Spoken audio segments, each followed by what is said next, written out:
उदय कुमार जी है और मेरे बहुत पुराने परिचित है और अभी नया दायित्व उन्होंने संभाला है, तो मैं उनको शुभकामना देता हूँ एनआईटी राजस्थान के डायरेक्टर के नाते, और सभी विद्यार्थियों को उनका अच्छा मार्गदर्शन उनके नेतृत्व में अच्छा मिलेगा, ये शुभकामना।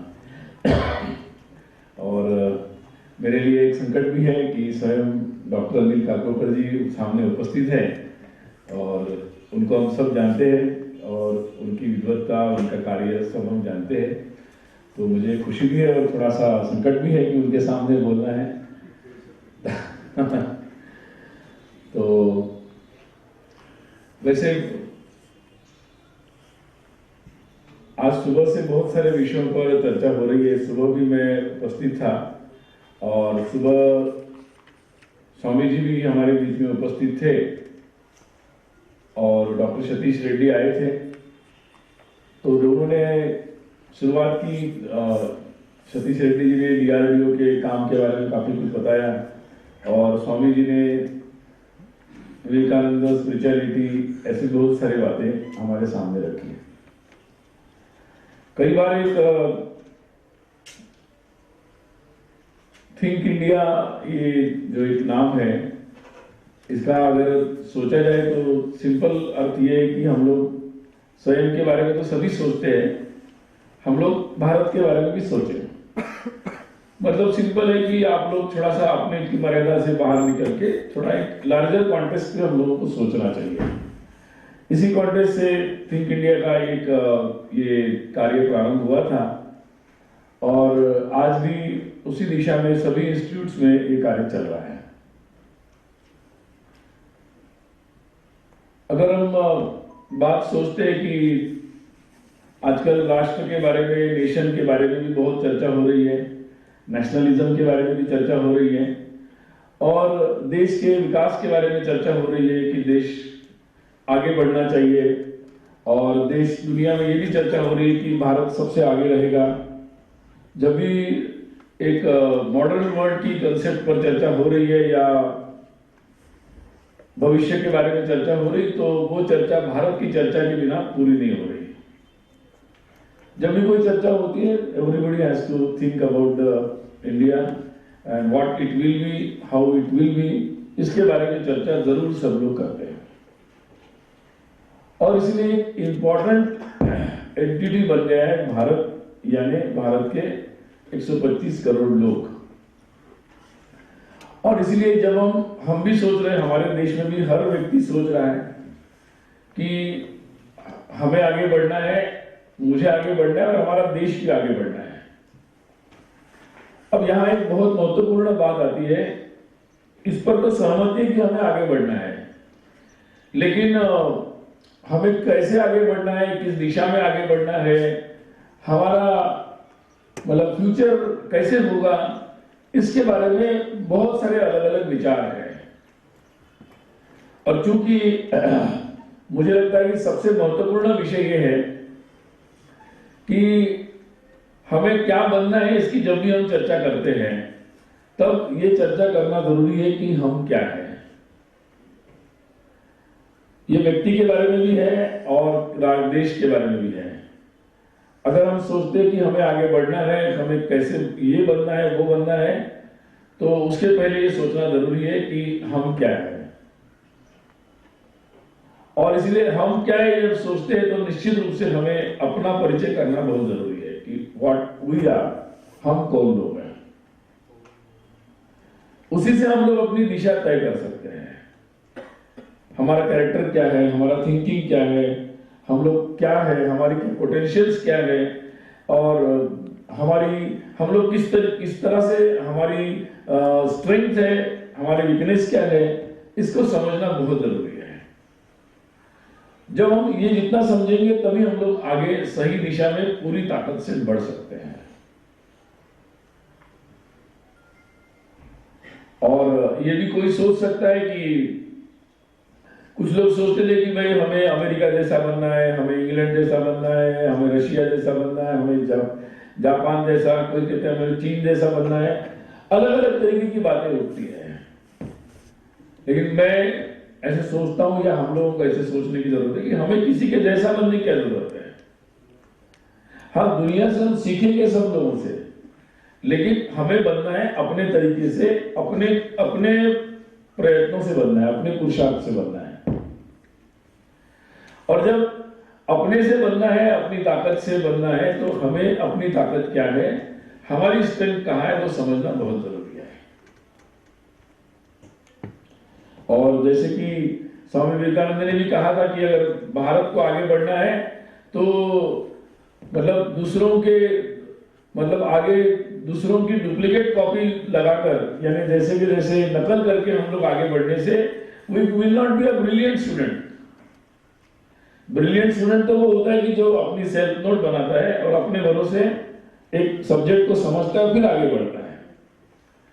तो मुझे लगता है as a brilliant country, as a brilliant nation, हम लोगों के लिए भी बहुत जरूरी है कि हम अपने तरीके से सोचें, हम अपनी बुद्धि लगाएं, हम सोचें और हम अपना प्लान बनाएं।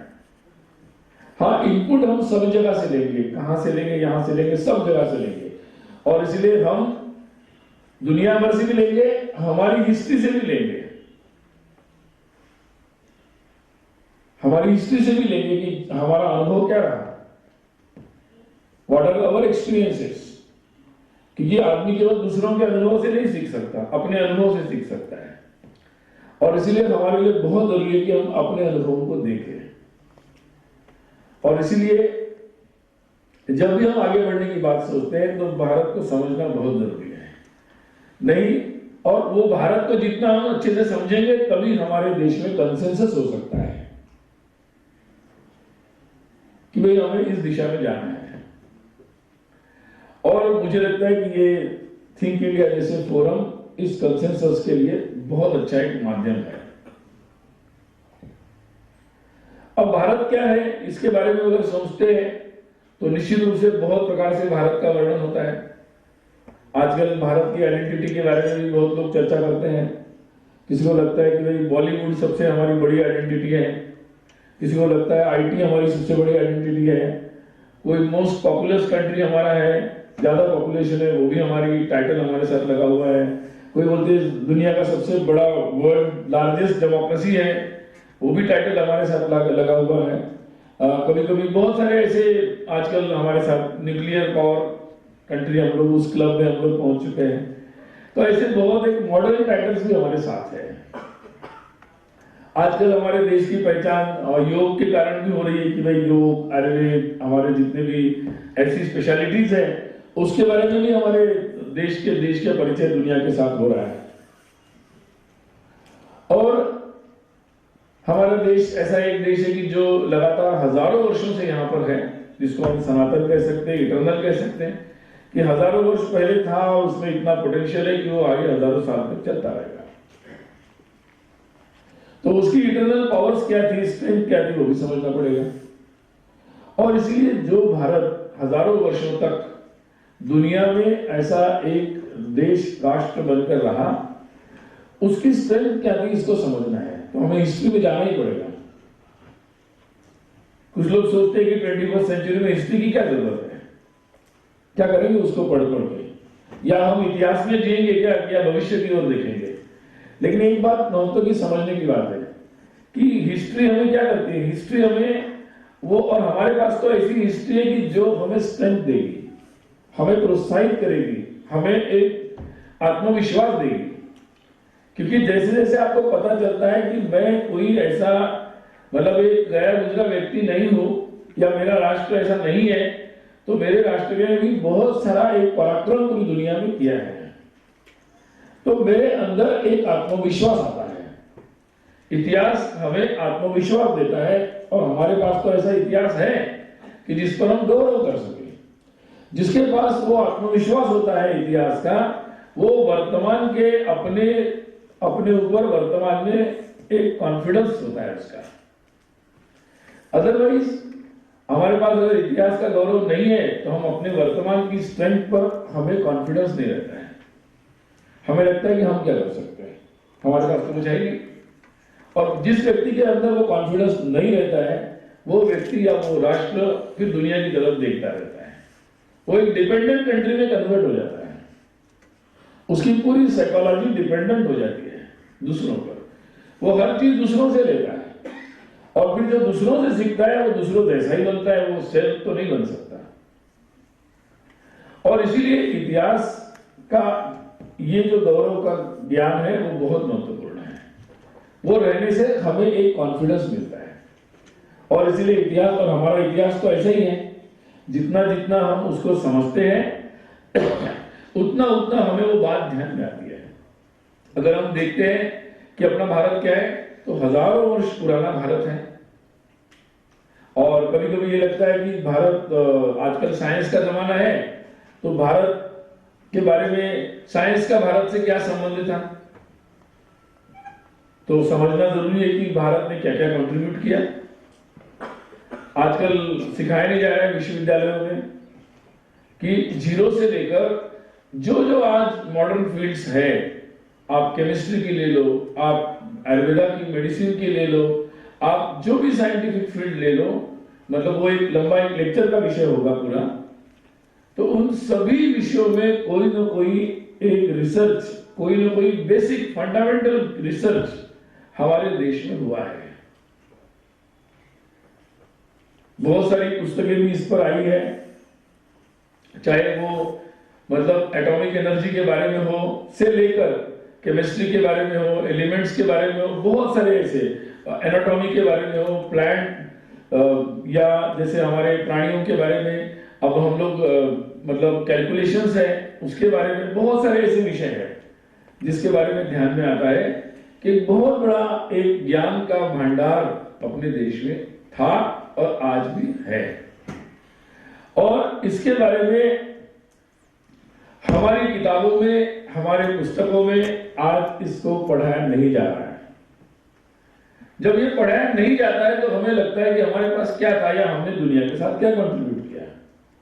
और इसलिए ये समझना बहुत जरूरी है कि हमारी सोसाइटी जो थी वो बहुत एक साइंटिफिक सोसाइटी के रूप में उसने डेवलप किया है खुद को, बहुत ही साइंटिफिक सोसाइटी के रूप में डेवलप किया है।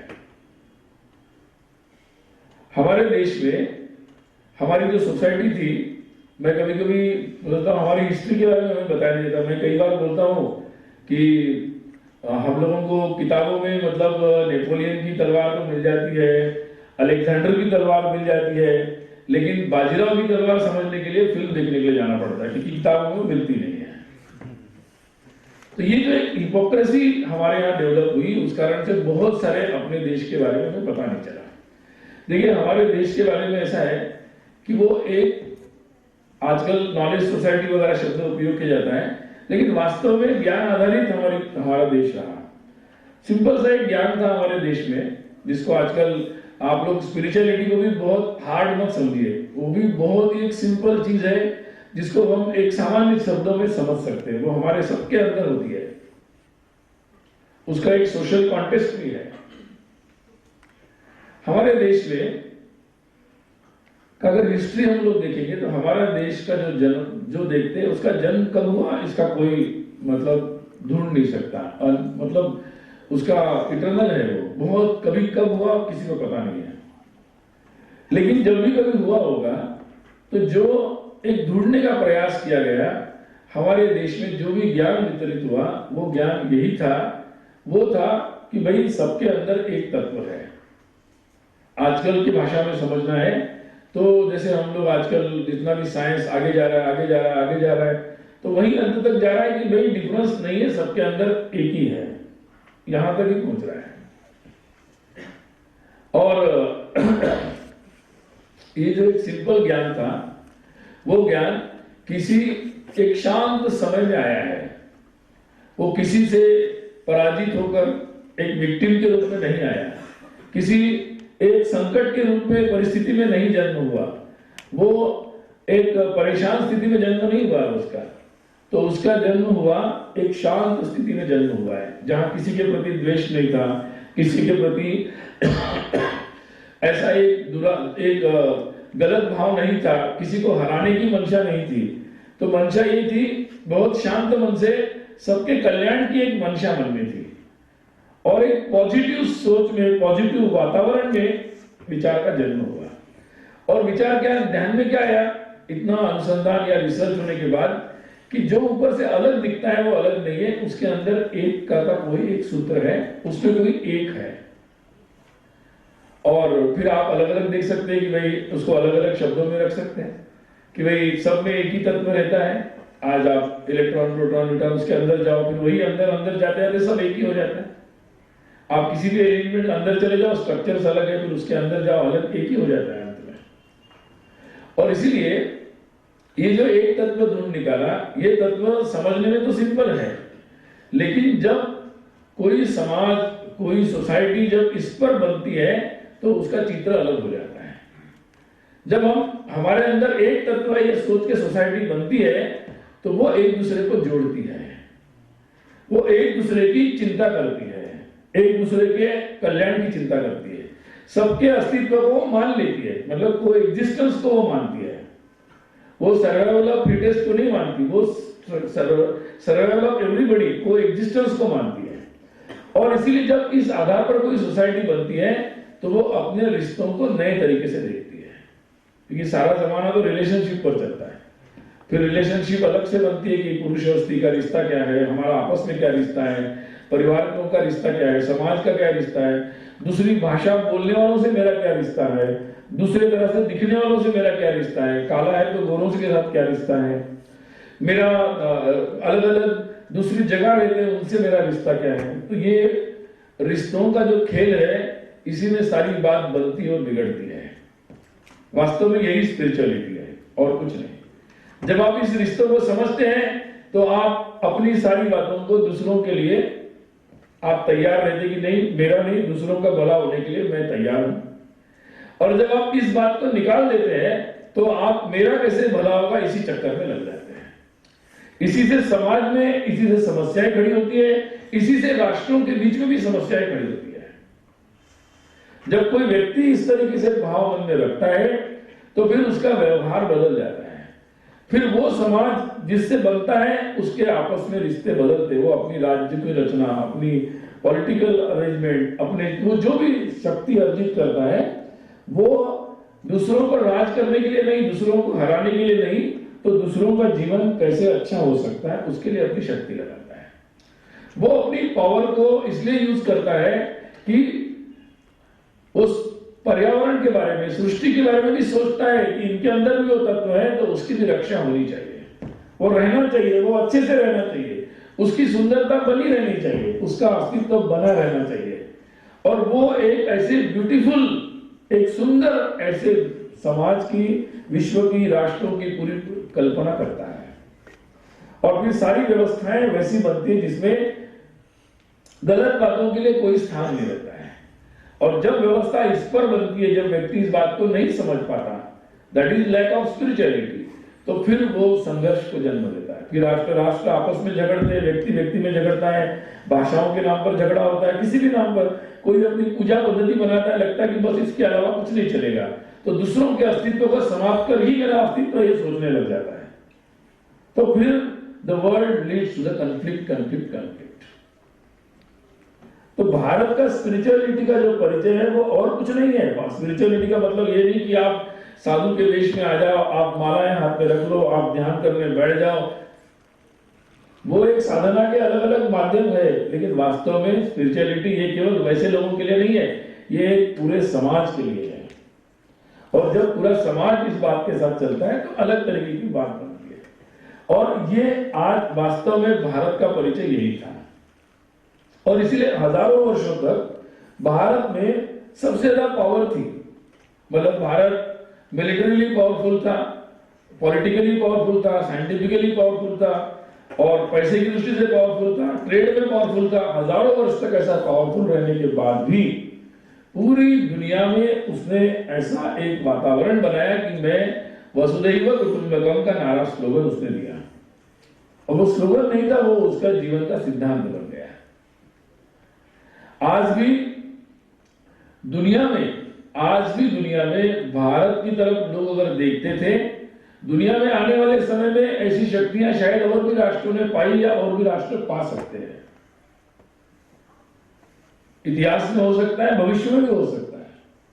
लेकिन जो ये विशेष बात अपने पास थी कि हाउ मैनेजमेंट ऑफ पावर, ये अगर स्पिरिचुअली होता है तो वो कैसा रहता है, इसका एक अनूठा उदाहरण भारत ने अपने इतिहास में, हजारों वर्षों के इतिहास में पूरी दुनिया के सामने रखा। और वो रखने के कारण ही वास्तव में भारत को विश्व गुरु कहा गया, और कोई कारण नहीं था। ये एक ही कारण था, इसी एक ही बात को सीखने के लिए लोग भारत के पास आते थे। इसका मतलब ये नहीं था कि भारत के पास वो सब नहीं था जो दुनिया के पास था। भारत के पास विज्ञान का अनुसंधान था, मतलब मनुष्य के जीवन की जितनी भी आधुनिक बातें हो सकती है, वो आधुनिकतम, मोस्ट मॉडर्न जो चीजें हो सकती है, उसमें सबसे आगे चलने वाला भारत था। और इसलिए निश्चित रूप से जब हम वर्तमान समय में इसके बारे में सोचते हैं तो निश्चित रूप से हजार वर्ष के इतिहास में हमारे पास कई चीजें हमारी इधर उधर हुई है, हमारी उस ज्ञान परंपरा को खंडित हुई है, हमारी जो संपन्नता थी, हमारी पॉलिटिकल फ्रीडम थी, कई सारी बातें तितर बितर हुई है। जैसे किसी युद्ध के साथ एक बिखरा हुआ युद्ध भूमि दिखती है जहां सब कुछ बिखरा पड़ा रहता है, अस्त व्यस्त होता है और दुखी दुख दिखता है। निश्चित रूप से हजारों वर्ष के संघर्ष में ऐसे कई प्रसंग, ऐसे कई जगह, ऐसे कई प्रकार की बातें हमारे समाज में आज छोड़ी हुई है। लेकिन अगर केवल हम उनको देखेंगे तो हम शायद निराश हो जाएंगे। हमारे अंदर निराशा आएगी कि भाई कुछ नहीं हो सकता, क्या कर सकते हैं हम लोग, हमारे पास तो पैसा भी नहीं है, हम विज्ञान में भी आगे नहीं है, हमारे पास ये नहीं है, हमारे पास वो नहीं है। तो वो आदमी केवल रो सकता है। लेकिन जिसको ये इतिहास का स्मरण हो जाए, उस व्यक्ति के, उस समाज के अंदर, उस राष्ट्र के अंदर एक आत्मविश्वास उत्पन्न होता है कि नहीं, मेरे अंदर वो शक्तियां है, मेरे अंदर वो ज्ञान है और मैं उसके आधार पर आगे बढ़ सकता हूं। जब ये बात आती है तो फिर एक पुरुषार्थ के साथ वो समाज आगे बढ़ता है। मुझे लगता है कि आज के समय में इस स्पिरिचुअलिटी की भारत को, हमारे देश के नौजवान को सबसे ज्यादा जरूरत है। ये जो हमारा कॉन्फिडेंस है, ये इसीलिए आज 21वीं सदी में भी भारत को समझने की जरूरत है, दूसरों की नजरों से नहीं, अपनी नजरों से। हो सकता है कि ये सब बातें हमें शायद गूगल अंकल नहीं दिखाएगा, केवल गूगल सर्च से ये बातें शायद हमें समझ में नहीं आएगी, और इसलिए ये सर्च हमें खुद करना पड़ेगा, ये सर्च हमें खुद मारना पड़ेगा, खुद तैयार करना पड़ेगा, और एक नया सर्च इंजन बनाना पड़ेगा जिसमें ये सारा जानकारी हमें मिल जाए। जैसे हम इस बात से जुड़ते हैं तो हम एक नई तरीके की सोच रखते हैं, और फिर आने वाले समय में भविष्य के बारे में हम इस आधार पर सोचते हैं।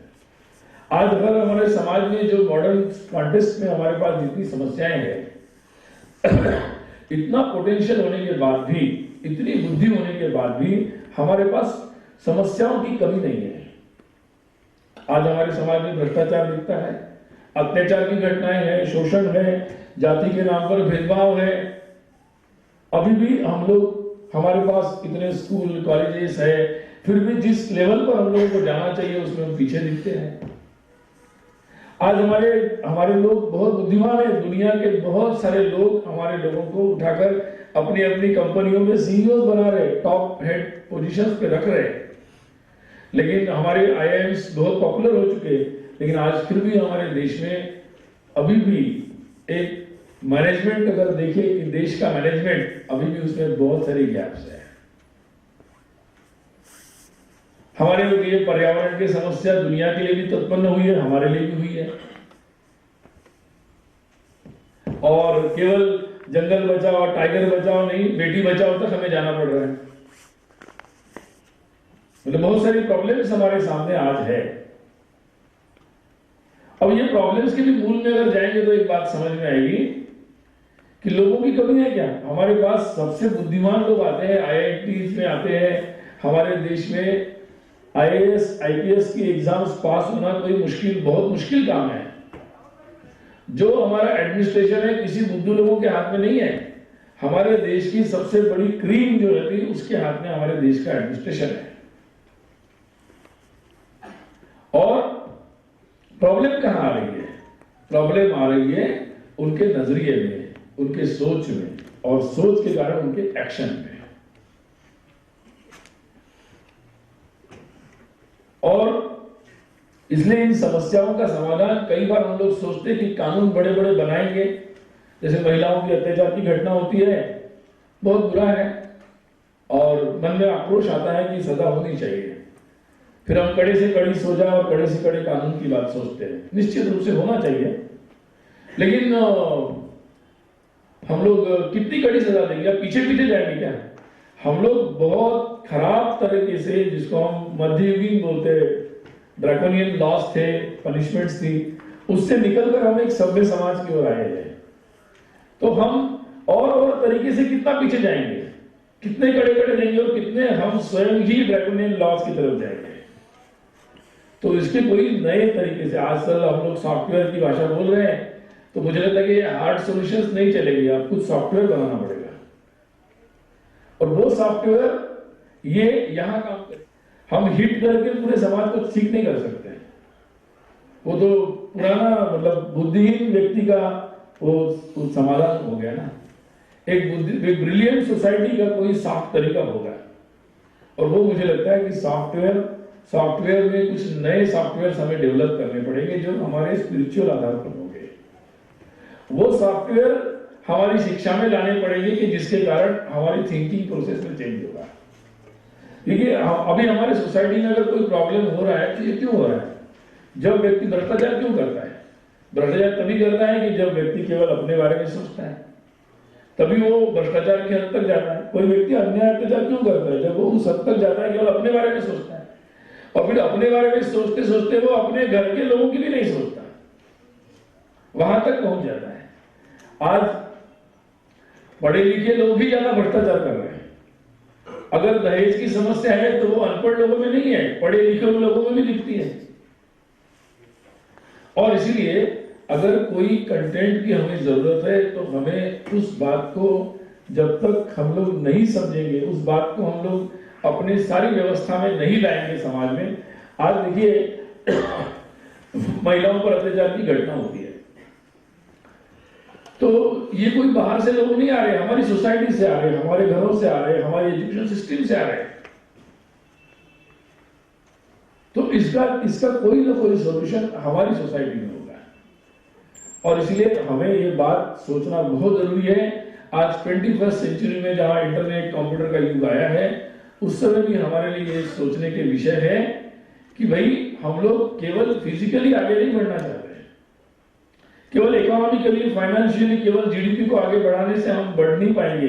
जीडीपी बढ़ेगा, लेकिन हमारे मॉडर्न सोसाइटी वो अच्छी सोसाइटी नहीं हो सकती जिसमें महिलाओं पर अत्याचार हो रहा है, जिसमें जाति के नाम पर लोगों पर अत्याचार हो रहा हो, जिसमें इस तरीके की करप्शन रेट हो और जिसमें इस तरीके की गंदगी हो। वो सोसाइटी एक मॉडर्न सोसाइटी नहीं कही जा सकती, और इसके सॉल्यूशन दुनिया में भी नहीं मिल रहे। इसके सॉल्यूशन हमारे उस ज्ञान से ही होंगे जिससे हम अपने इन रिश्तों को पहचानेंगे। अगर वो रिश्ते हम पहचान लेते हैं तो फिर हमारा पूरा बिहेवियर चेंज हो सकता है। और इसीलिए आज वास्तव में जब हम भारत के बारे में सोचते हैं, जब ये नॉलेज कम हो जाता है तो फिर आपस में झगड़े होते हैं। फिर देखिए राष्ट्र के बारे में भी एक सोच है। राष्ट्र क्या है? आजकल कुछ लोग सोचते हैं 21st सेंचुरी है, ये तो एक ग्लोबल विलेज में हम कन्वर्ट हो चुके हैं, तो ये नेशन वगैरह क्या होता है भाई? ऐसा पूछने वाले भी कुछ लोग हैं। देखिए व्यक्ति का महत्व बहुत है, व्यक्ति की सोच का भी बहुत महत्व है, लेकिन व्यक्ति की सोच यहां तक पहुंच जाए कि वो केवल अपने बारे में सोचे तो फिर राष्ट्र का कोई उसके लिए मतलब नहीं रह सकता है। लेकिन फिर राष्ट्र का मतलब नहीं, उसको दुनिया के मानव जाति के किसी ह्यूमन वैल्यूज का भी महत्व नहीं रहेगा।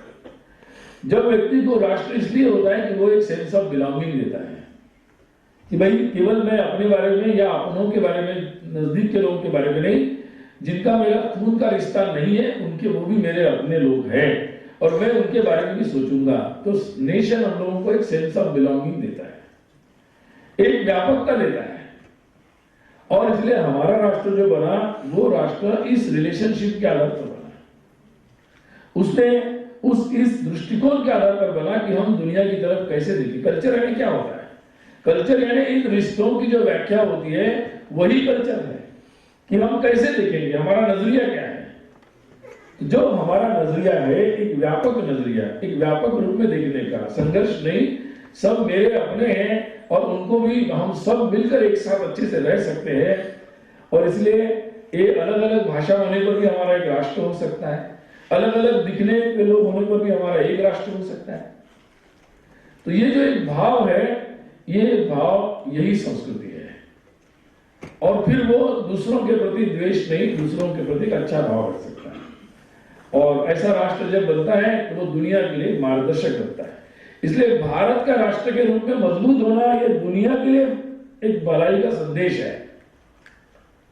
क्योंकि दुनिया में ऐसे राष्ट्र बहुत है जो अपने अस्तित्व में आते हैं और आने के बाद जैसे उनको शक्तियां मिलती है वो दुनिया के साथ अन्याय अत्याचार की कहानी लिखते हैं। कोई हिटलर को जन्म देता है, कोई तिब्बत बना देता है, कोई एटम बम डाल देता है, बहुत सारी कहानियां, कोई दुनिया के लोगों को गुलाम बना देता है, बहुत सारी कहानियां हैं दुनिया में। लेकिन हिंदुस्तान, भारत एक ऐसा देश है जिसकी अपनी कहानी है कि जो दुनिया में सबसे पावरफुल रहा, लेकिन दुनिया के किसी देश के साथ ऐसा अत्याचार नहीं किया कि हमारे पूर्वजों ने कि हमें जाकर कहीं माफी मांगनी पड़े। ये जो एक भारत बना, और इसीलिए आज ऐसा राष्ट्र जो केवल एक फिजिकल एंटिटी नहीं है, जो पॉलिटिकल एंटिटी केवल नहीं है, हाँ पॉलिटिकल है but not only restricted to the political, केवल एक इकोनॉमिकल एंटिटी नहीं है, एक कल्चरल एंटिटी है। जैसे मैं कई बार उदाहरण देता हूं, कई लोगों ने सुना भी होगा कि एक ही घर में लोग दिखने में अलग अलग होते हैं, भाई भाई अलग दिखते हैं। अगर न बताए तो लगेगा अलग अलग है, लेकिन जब पता चले कि इनके माँ बाप एक है तो पता लगेगा कि भाई इनका आपस में रिश्ता है।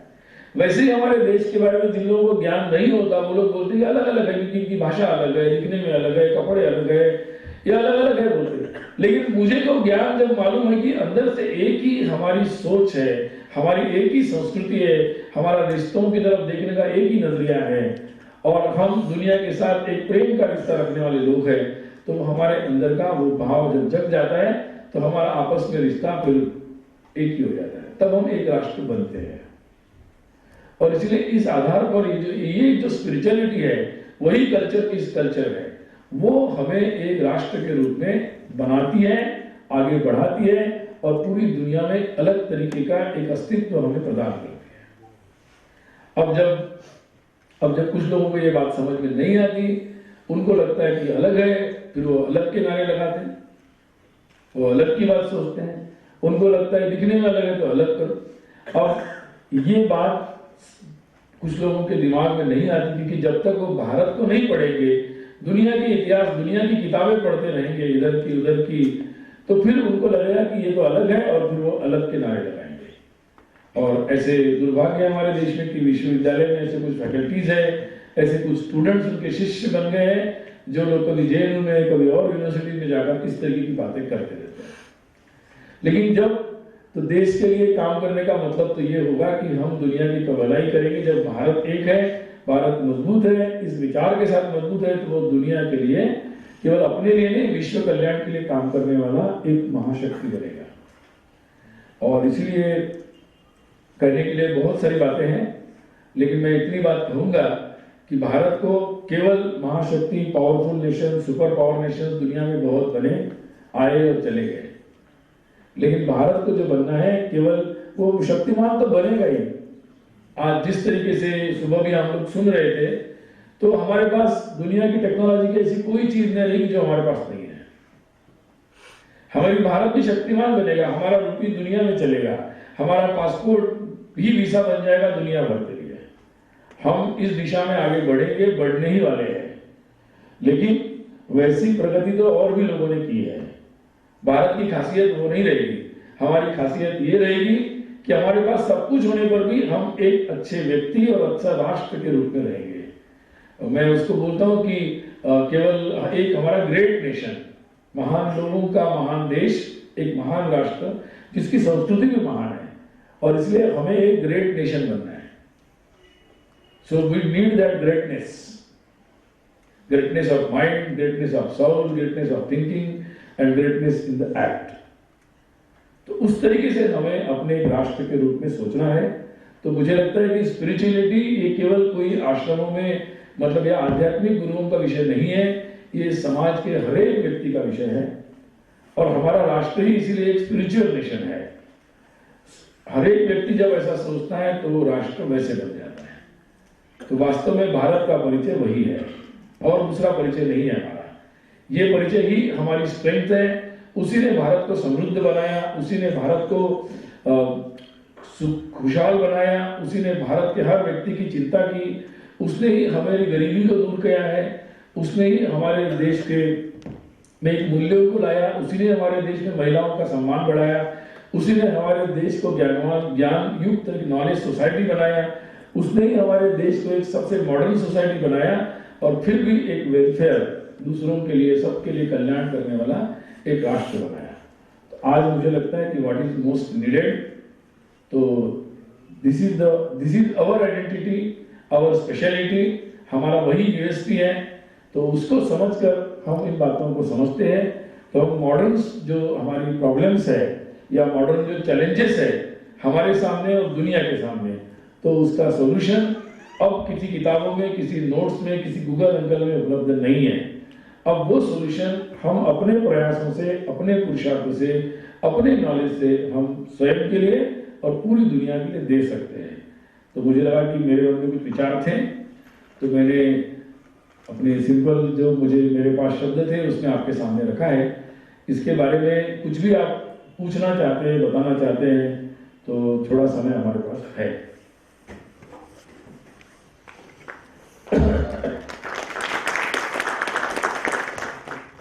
ये सारी बातें आपने हमें बताई, अच्छा लगा काफ़ी। एक सर प्रॉब्लम है कॉलेज लेवल के, तो हैं कॉलेज लेवल पे कई बार हम एनलाइटमेंट भी हो जाते हैं, लेकिन स्कूल में जो मोरल साइंस पढ़ाया जाता है वो गायब सा क्यों हो गया? मतलब उसके लिए मतलब कॉलेज के लिए बहुत सारी गाइडलाइंस बना चुके हैं, ये मोरल साइंस खत्म सा क्यों होता दिख रहा है?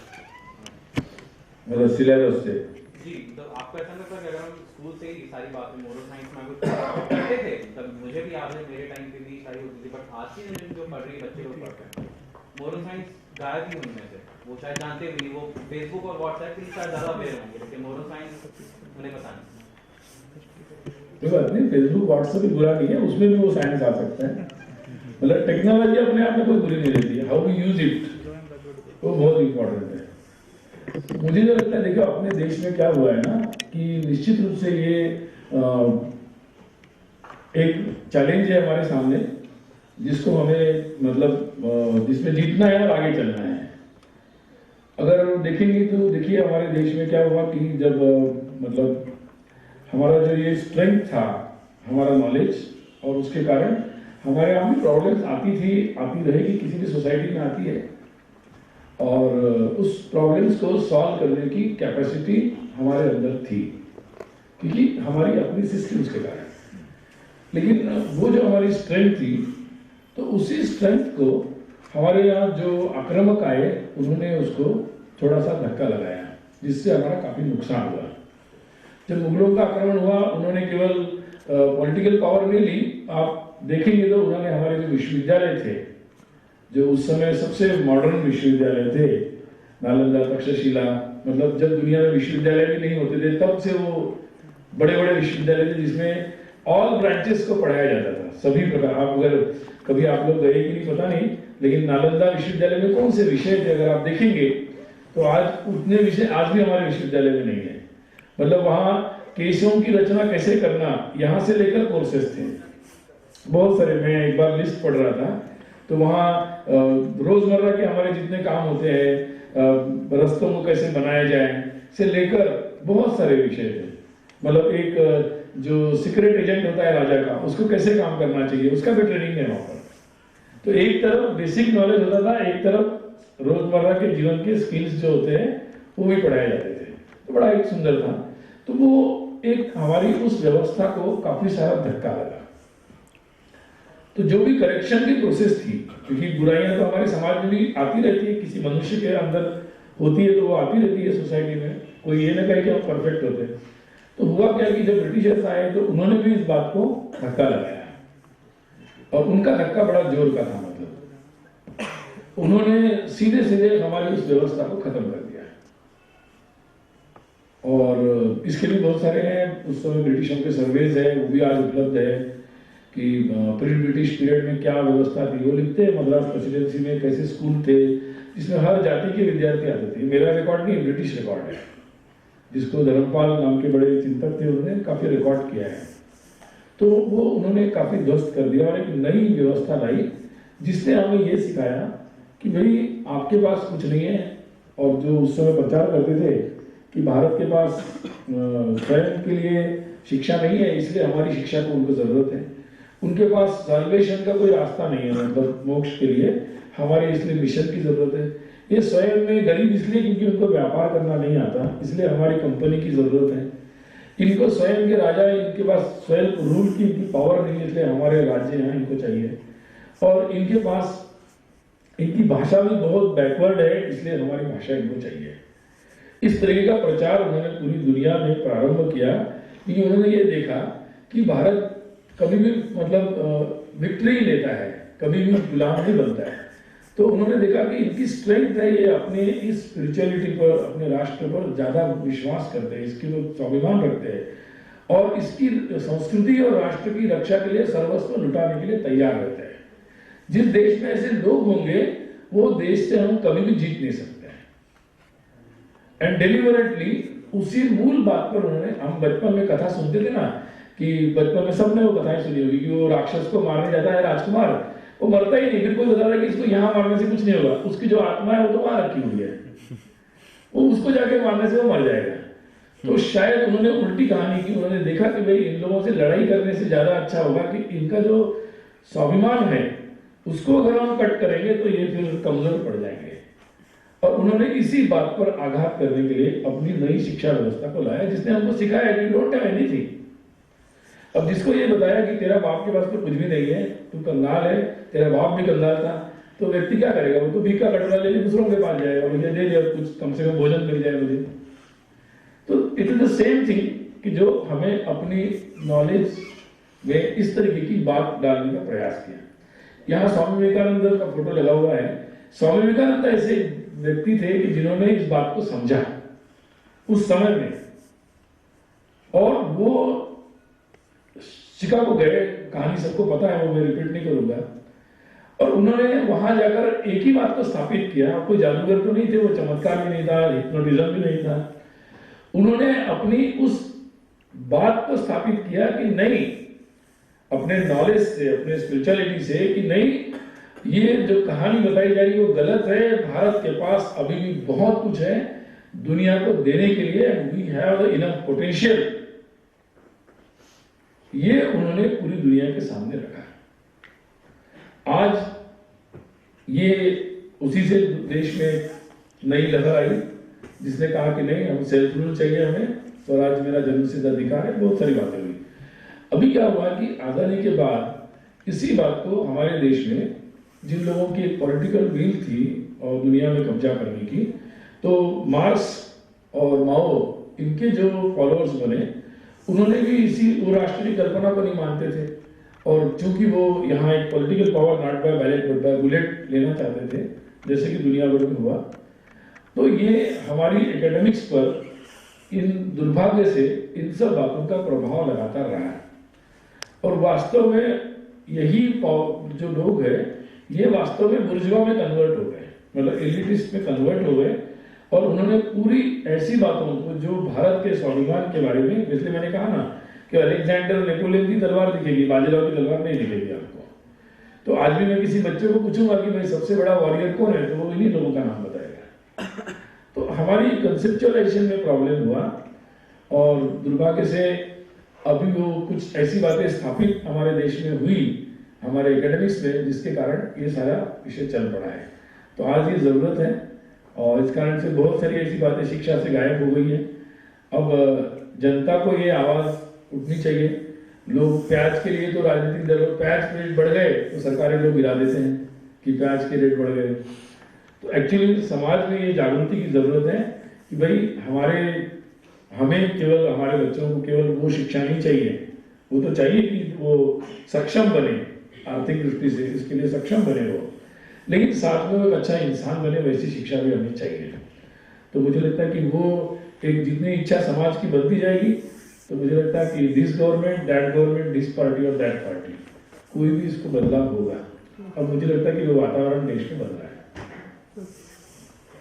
ईशोपनिषद का वेदांत का कॉन्सेप्ट है जो कहता है हम ब्रह्मास्मि, अर्थात मेरे अंदर ब्रह्म है। तो इससे ये विदित होता है, स्पष्ट होता है कि हमारे देश में ज्ञान योग का कर्म योग के साथ में महत्व रहा है, जिसका मतलब बनना नहीं जानने से है, और जान करके राष्ट्र और समाज बनाने से। तो यहाँ मेरा प्रश्न ये आता है कि जब हम शुरू से लगे कि हम तमस गुण से सत्व गुण में जाएंगे, मतलब हम एक नॉलेज बेस्ड सोसाइटी बनाएंगे, लेकिन प्रॉब्लम क्या आ जाती है कि आजकल वो कॉन्सेप्ट कहीं भूलते जा रहे हैं। विद्या ददाति के नियम कॉन्सेप्ट क्या है? Competitiveness, continuous based on the marksheet system. So how we can make it more on the knowledge based system as we are moving to a skill based system. आपके इनपुट इस पर चाहिए होंगे। और एक नहीं, एक ही बात आखिरी में नहीं, देखिए ऐसा है, अपने शब्द काफी आपके पास बहुत ज़्यादा है, मतलब ज्ञान शब्द आपके पास बहुत ज़्यादा है, अच्छा है, वेरी गुड। तो मेरा सिंपल है इसमें, देखिए ये मतलब हमारे देश में, क्योंकि हम लोग इतने साल बहुत सारी प्रॉब्लम्स हमारे पास रही, और बहुत सारे लोगों के पास खाने के लिए ही साधन नहीं है, बहुत सारे लोगों के पास बेसिक नीड्स जो है हमारे देश में, वो ही एक अपने सामने बहुत बड़ा चैलेंज जब देश को आज़ादी मिली तब था, और आज भी वो चैलेंज हमारे सामने है। और इसीलिए ये स्वाभाविक है कि हर कोई उस चैलेंज को सबसे पहले निपटना चाहता है, इसमें कोई बुराई नहीं है, क्योंकि ये एक चाह हर एक के अंदर होनी चाहिए कि हाँ हम इसको निपटेंगे और इसमें आगे बढ़ेंगे। क्योंकि अभी भी हमारे देश में काफी अभाव है, अभी भी बहुत सारा जितना चाहिए उतना नहीं है, इस कारण से कंपटीशन भी बहुत ज्यादा होती है।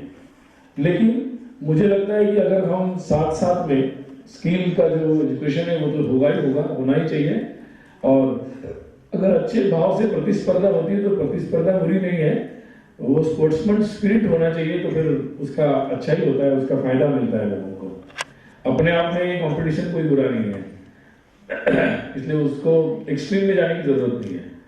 हम अगर इन सब साथ में अगर इन चीजों को भी हम जोड़ दें तो मुझे लगता है एक बेस्ट कॉम्बिनेशन को हम बना सकते हैं। इसलिए उसको कम करने की जगह ये नया पुट हम अगर जोड़ देते हैं तो बहुत सारी चीजों को हम ले सकते हैं, क्योंकि आगे जाने का पुरुषार्थ भी तो होना ही चाहिए ना, बिना पुरुषार्थ से कोई विजय प्राप्त नहीं हो सकती। इसलिए it should be a combination. तो ये कॉम्बिनेशन मुझे लगता है कि बहुत जरूरी है। अगर किसी में ये भाव कि क्या करना है कैसे करना है, तो वो उदासीन भाव, वो कोई अच्छा भाव नहीं है, वो खराब भाव है। पुरुषार्थ तो होना ही चाहिए, और हमारे यहाँ तो भगवद गीता में भी कहा है कि पुरुषार्थ ही होना चाहिए व्यक्ति को। हाँ, वो केवल मिलने के बाद मैं ही खाऊंगा या दूसरों को मिल बांट के खाऊंगा, वो भाव ज्यादा इंपॉर्टेंट है। तो मुझे लगता है कि इतना भी बुरा हाल नहीं है अपने देश में, क्योंकि जितना लोग अपना पैसा कमाने के बाद मॉल में खर्चा कर रहे हैं, उतना ही पैसा हमारे देश में जितने भी मतलब स्पिरिचुअल प्रोग्राम्स होते हैं उसमें खर्चा हो रहा है। आप देख लीजिए रामकृष्ण, जितने भी सेवा प्रोजेक्ट्स हो रहे हैं, गरीबों के लिए जितने काम हो रहे हैं, जितने भी स्कूलें हो रही है, किसी के लिए पैसा कम नहीं पड़ रहा है। तो जितना भी लोग पैसा कमा रहे हैं, मैं कई बार कैलकुलेट करता हूँ कि आधा पैसा अगर मॉल में जा रहा है तो आधा पैसा इस काम में भी जा रहा है। उसके भी बजट बढ़ रहे हैं लोगों के, अच्छी ज्ञान की कथाएं लोगों की बहुत बड़ी बड़ी हो रही है। ठीक है, 2-4 लोग खराब निकलते हुए, हजारों लोग बहुत अच्छा काम कर रहे हैं। तो मुझे लगता है कि बात तो मतलब लोगों के भी सबके समझ में है, तो हमें उसके बारे में बहुत निगेटिव होने की जरूरत नहीं। Society changing. Last question, very quick please.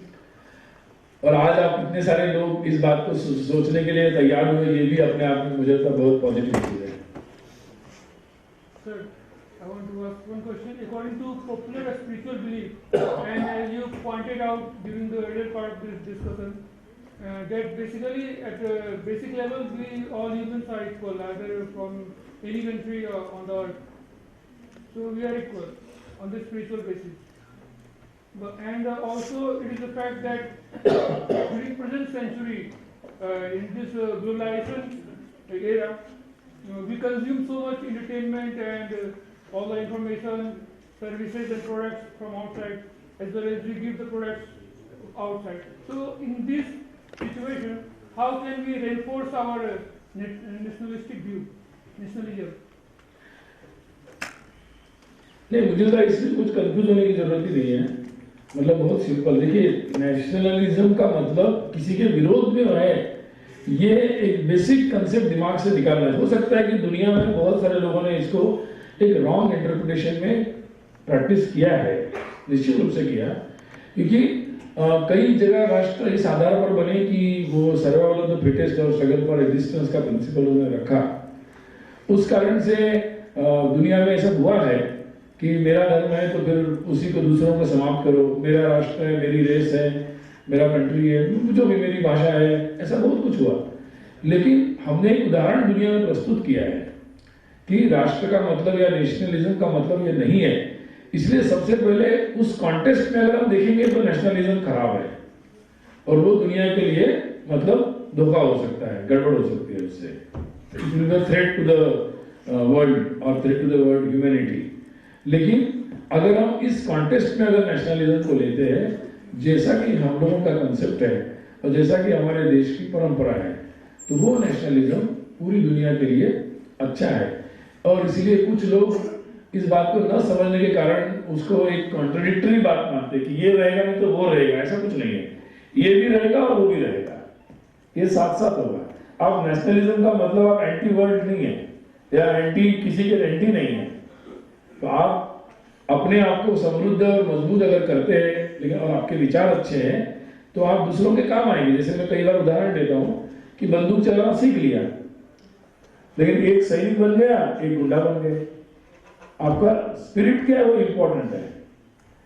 आपके पास पैसे आ गए, आपका स्पिरिट क्या है? आप पैसे से लोगों को शोषित करेंगे या पैसे से लोगों को दान देकर आप लोगों का भला करेंगे? Where lies the spirit. आपके पास अगर साइंस की पावर आ गई तो आप लोगों के लिए कुछ उनके जीवन में जो डिस्कम्फर्ट्स है उसको कंफर्ट में कन्वर्ट करेंगे, या आप लोगों के लिए इस डिस्ट्रक्टिव वेपन्स बनाएंगे जिससे लोगों के जीवन खराब हो जाएंगे। तो वेयर लाइक द स्पिरिट, मुझे लगता है वो इम्पोर्टेंट है। तो हम अपने राष्ट्र के बारे में अगर सही कंसेप्ट लोगों के सामने रखते हैं और इस स्पिरिट पर हम आगे बढ़ते हैं, तो हम हमारा राष्ट्र का बनना ये किसी के अगेंस्ट नहीं जाएगा। तो और भी बहुत सारे प्रश्न आपके मन में होंगे, तो मुझे लगता है कि प्रश्नों को आप लोग यहाँ से लेकर जाइए। सारे प्रश्न यहीं डालने की जरूरत है, कुछ अपने दिमाग में लेके जाइए, उसको अच्छे से सोचिए उस पर, और आप खुद ही उसका कुछ सोल्यूशन बनिए।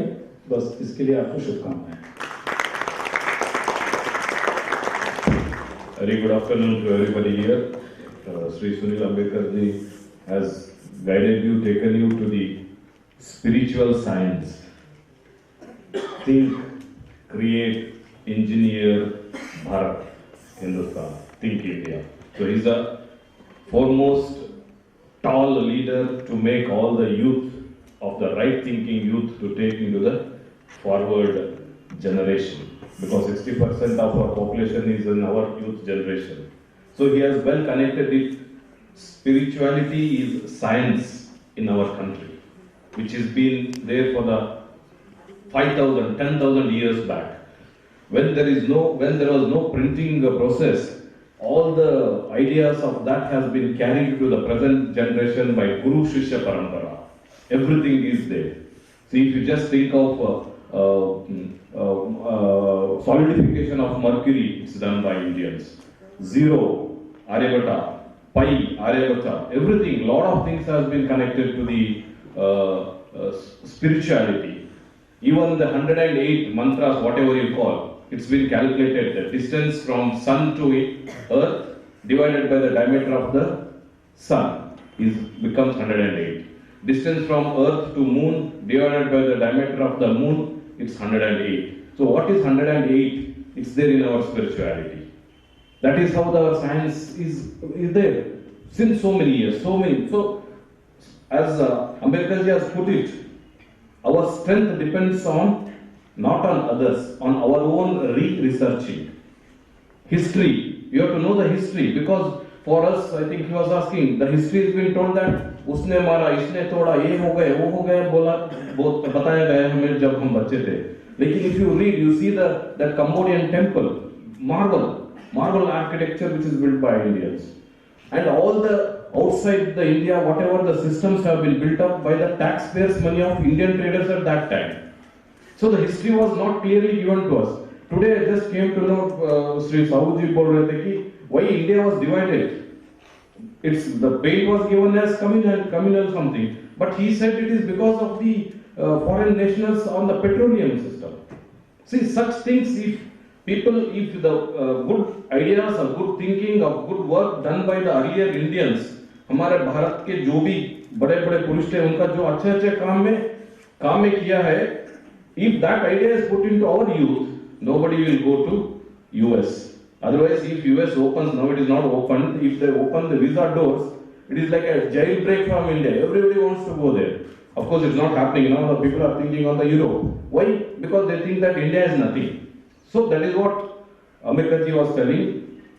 Spirituality is science, scientific society, positive thinking, humanity, peace, sabka vikas, stop infighting, okay?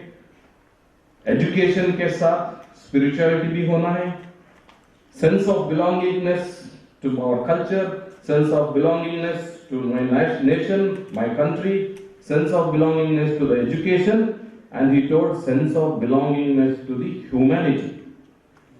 That is what is being told. So in India, in Bharatvarsh, in Hindustan, in India, spirituality means science. Everything you take, it gets connected to the science. See, even simple last, because Dr. Ranil Kakodkar ji and Dr. Rajesh Sharma ji आए हैं next session के लिए. There was one news which came that NASA have recorded the sound of sun, and which it cannot be audible to the normal ears, so they reduced it where it can be heard. And what was the sound it came out? It came out Om. And I don't want to talk much about the spirituality. So NASA is not worried about that. NASA was worried how the Indians knew this sound thousands of years back. That is important. Afterward, people started to compare with the no, we'll not tell Om, it becomes so much communal. We'll let Soham, kuch bhi nahi ho. Then they have to come back to that. So when you chant that Om, whatever it is there, it's not a religion, it's a spiritual. With that, so many diseases goes out the way you tell it. So that is spirituality in India, which is connected to the society and humanity and peace. That is what Sunil Ambedkar ji has clearly made it in a simple sense. That's what I call him. Think, create, engineer India. You are all the people who is leader for us to do that. Thank you, sir. Thank you very much. Thank you for the presentation. एक परिचय अपने बीच में करना